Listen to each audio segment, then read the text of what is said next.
Você percebeu o encontro do Mark externo e da Helena que ainda vai acontecer na segunda temporada de Ruptura e que pode revelar que realmente a Helena está grávida? E a tosse que o Mark tem no episódio 5? Qual que é a causa dessa tosse? Você entendeu a explicação? Mas e a questão dos instrumentos odontológicos que o cara leva lá no início do episódio 5? Meu querido, nesse vídeo eu decidi trazer finalmente os detalhes, segredos que você pode ter perdido do episódio 5 que indicam muita coisa da continuação da série. Você quer saber, cola aqui. Fala, povo bonito que assiste esse canal lindo chamado A Gente Faz Agora, tudo bom com você que tá assistindo? Eu tô bem demais, eu sou o João Victor, pra você que não conhece, e hoje eu tô de volta aqui pra trazer pra vocês mais um vídeo sobre a segunda temporada de Ruptura, pra gente voltar a falar sobre o episódio 5, né, que eu trouxe uma análise e explicação bem completa na semana passada. Tá chegando até que próximo do episódio 6, mas eu ainda não tinha trazido vídeo de detalhes, segredos importantes que você pode ter perdido nesse episódio, inclusive pistas que se conectam com o trailer da temporada que um monte de gente não pegou. Mas antes de tudo, deixa esse like, ajuda muito na divulgação, e se inscreva no canal pra você não perder nada da cobertura da série. E é o seguinte, né, talvez o principal ponto que chamou a atenção verdadeiramente, o que mais chamou a atenção no episódio 5 da segunda temporada da série, foi a questão do final ali, do Mark externo pela primeira vez tendo as memórias de como é que é a Lumon e podendo ver a esposa dele ali dentro. No caso, ela chama Senhorita Casey, mas por meio das memórias do interno dele que agora vão vindo pra cabeça dele a partir da reintegração. E o grande mistério é onde que tá a Senhorita Casey depois da primeira temporada, onde que a Lumon encaixou ela ali. E justamente o início do episódio tem um detalhe de pista sobre isso. Eu quero falar sobre os instrumentos de dentista. Exatamente, que a gente tem logo no início ali do episódio.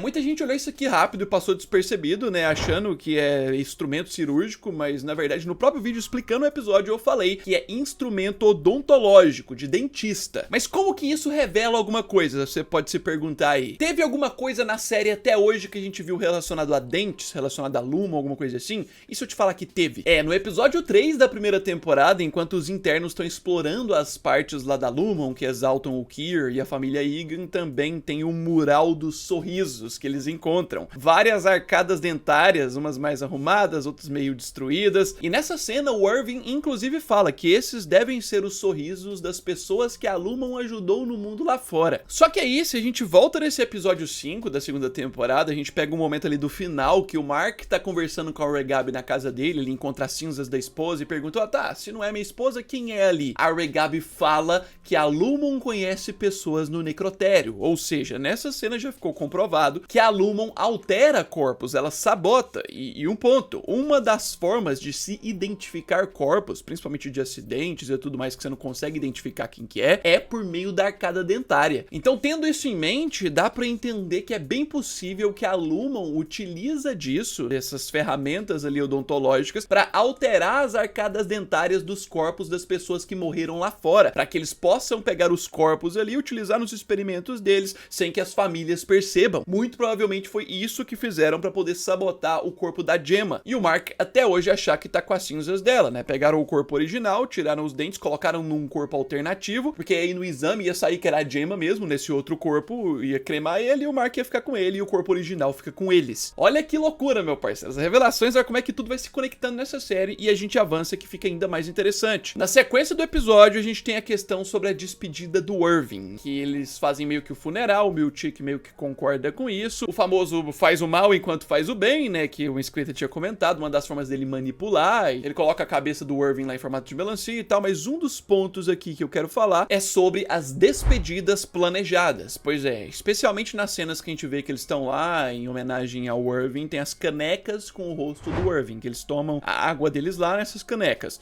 o café, sei lá o que. Só que se a gente voltar um pouco antes disso, quando tá lá o Milchick e a senhorita Huang preparando as coisas pra esse evento, dá pra ver que tem rostos, né, de canecas já preparados, as artes pra caneca do Mark, da Halle e do Dylan pré-prontos, ou seja, eles têm tudo preparado ali caso seja necessário um evento de despedida ou homenagem para qualquer um dos outros internos. Eles já têm isso de forma avançada, já são protocolos pré-definidos. Isso significa que por mais que a Lumon precisa muito do Mark e do trabalho dele para ele completar o Cold Harbor, igual a gente sabe, apesar disso, a qualquer momento eles estão extremamente preparados para poder demitir o Mark, demitir a Halle, demitir o Dylan, precisar substituir numa ocasião excepcional. E assim, ainda nessa cena do funeral a gente já tem outro detalhe interessante relacionado ao Dylan. Eu quero falar sobre o detalhe detalhe do aguente firme.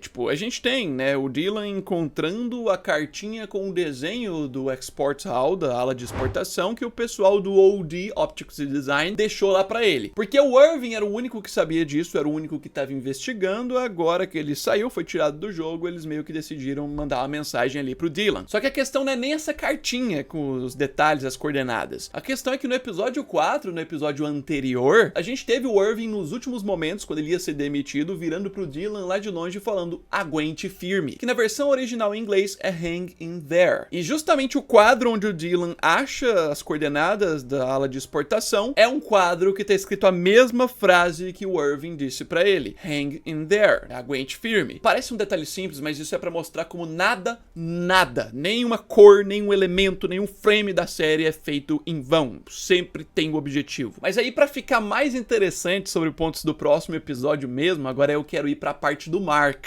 porque a gente tem uns pontos, indícios aqui do Mark muito interessantes, coisas que tem muita gente que nem tá falando, nem viu. Eu quero falar sobre o ponto de que Mark pode ser pai, que já é um ponto que a gente tem comentado desde a última semana, desde quando passou o episódio 4, fiz um vídeo aqui respondendo comentários de vocês falando isso, dos indícios, a questão da abertura, que tem um monte de bebê aleatório em volta do Mark e tudo mais, mas eu quero dizer o seguinte, no final do episódio, quando o Mark externo dá aquela bugada e começa a vir as memórias do interno e ele vê a Lumon, vê a senhorita Casey, ele começa a escutar as coisas que a senhorita Casey falava pra ele na sessão de bem-estar. Só que tem uma frase ali quando ele encontra ela que ela é cortada, que ela fala, seu Auri vai ser, tipo, seu externo vai ser, e corta. Não tem mais. Tipo, o externo do Mark vai ser alguma coisa. Será que o externo do Mark vai ser pai? Porque ele teve relações com a Helena no outro episódio, no 4, só que isso ainda não foi descoberto, não foi revelado. E eu digo mais. Aí que tá o ponto que muita gente não tá percebendo e não tá lembrando. Vamos voltar no trailer oficial da segunda temporada, que muita gente não percebeu, que primeiramente tem essa cena aqui do Mark deixando um restaurante que parece ser um restaurante meio chinês, japonês, alguma coisa assim, oriental. Mas antes dessa imagem tem uma imagem dele lá dentro, que é essa aqui, que olhando rapidamente você não vai identificar muita coisa, mas se a gente der um zoom bem próximo do Mark, você vai observar que tem uma pessoinha de fundo dele. Olha lá que não tem uma pessoa ali. Se a gente observar bem mais fundo e ver no detalhe, você vai ver muito bem que é a Halle, ou a Helena, né, a externa da Halle. Por esse outro frame, movimentando um pouquinho, acho que você consegue ver um pouco melhor, claramente é a Helena ali, pelo cabelo, pela cor da pele e tudo mais, indicando que o Mark externo vai ter um encontro com a Helena. E aí você fica com o ponto, o Mark conhece a Helena? Como é que é isso aí? Na verdade, pode ser que ele até saiba quem é a Helena, porque ela é uma Egan, é famosa lá fora, os Egans são famosos lá fora. Mas por que que o Mark, um simples trabalhador da Lumon, ia encontrar a Helena? A Helena ia querer ajudar ele? Muito pelo contrário, a Helena, na verdade, é a pessoa mais do mal do que a Halle. E tendo em vista essa questão da relação sexual entre eles no episódio 4, essa fala que a senhorita Casey quase diz, seu externo vai ser alguma coisa, e aí essa cena que ainda não teve em nenhum episódio que tá no trailer, deles se encontrando, a gente começa a imaginar mais ainda a possibilidade de que o Mark realmente vai ser pai. Tipo, e se essa cena for um encontro deles pra Helena contar isso pro Mark? Ou às vezes nem contar, né? Só começar a dar uns indícios de se aproximar dele, porque ela tá gostando dele, né? E de alguma forma precisa revelar isso, porque de forma abrupta não daria pra revelar, né? Tipo, você vai falar, ah, não, seu interno teve relações sexuais comigo, olha que coisa. O Mark vai ficar mais suspeito ainda, então eu não acho que a Helena ia ter coragem de contar de cara.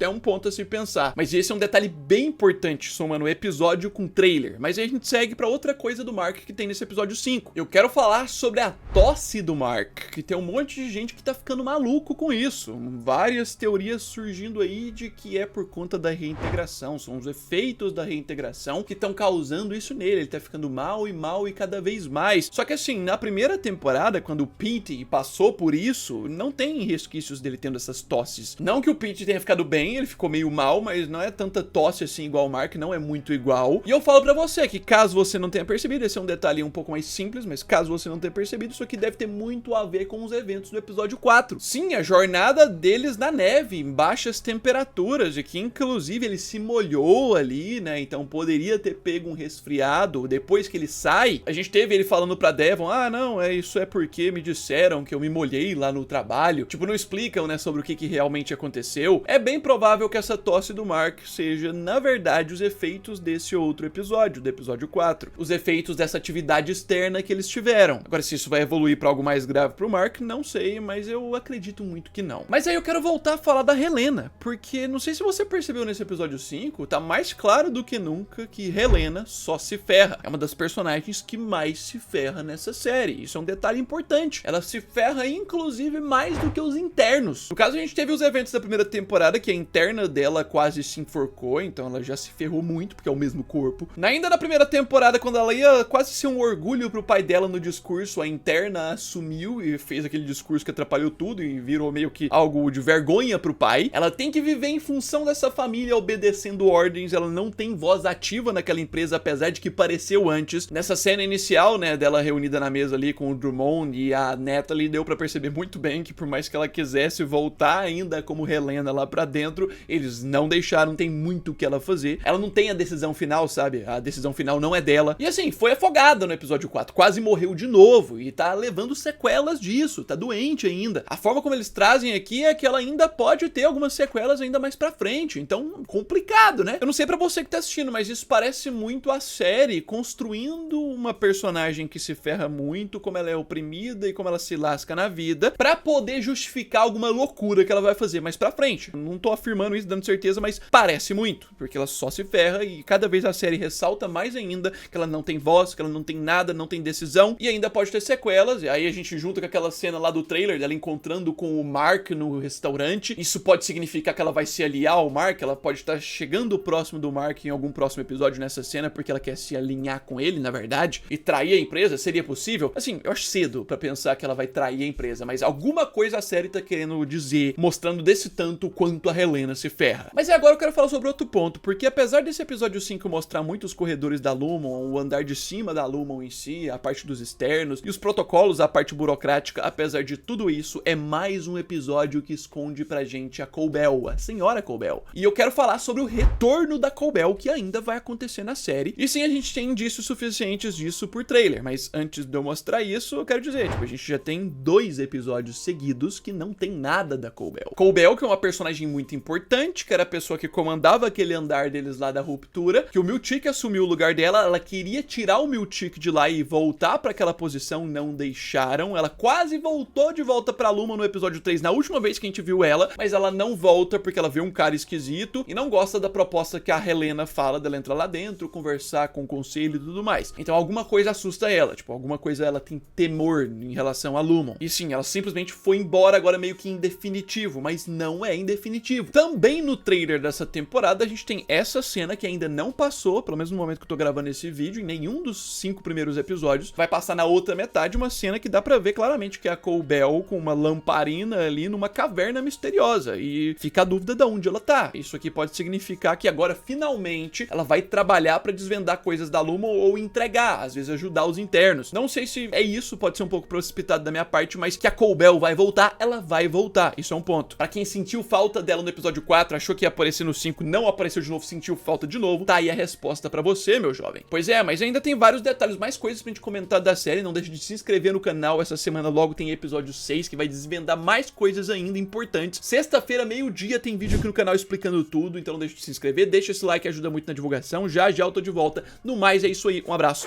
fui!